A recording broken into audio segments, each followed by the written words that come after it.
Craig, let me ask you first of all, I was chewing over a line from the president's speech this morning. He was in Warsaw, Poland, before he went to Hamburg, and he said, the fundamental question of our time is whether the West has the will to survive. What did you make of the speech the president delivered this morning, and how much is it something that's setting the plate for what he's going to be dealing with here at the G20?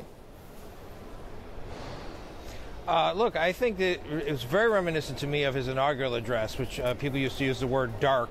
And I think today's speech was rather dark. Right. If you take what he said at face value, he literally questioned whether sort of Western civilization, the United States, the European nations, what we think of as the modern West, can survive the onslaught of terrorism and sort of an erosion of what Trump would say, our cultural values. That's a pretty heavy thing to open up his second European trip with, but I do think it reflects a feeling that Trump has and some of his advisors that in a lot of parts of the world things are sort of going askew, and Trump offered himself today as the person to lead the West into sort of continued greatness. So will people take him up on it? I rather doubt it, but at least he put himself out there for people to comment. A few days ago, we thought the big meeting at this G20 was going to be between President Trump and President Putin. Of course, circumstances have changed with the launch of that missile a couple of days ago off of North Korea.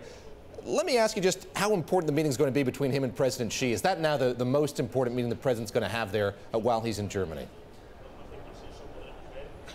I mean, look, it's a very important meeting. I think that Trump has already sort of signaled that he fears that Xi is not going to be able to really do very much, or is not willing to do very much on North Korea. And in fact, Trump is having dinner tonight with the presidents of Japan and South Korea, Moon and Abe, and that is probably where he has to turn next, into sort of regional partners to see if there's any pressure they can apply to North Korea. But do not underestimate the showstopper, the Putin-Trump meeting. It's got everything, and I think that's going to be the one that'll probably get the most attention, even though North Korea might be the bigger topic.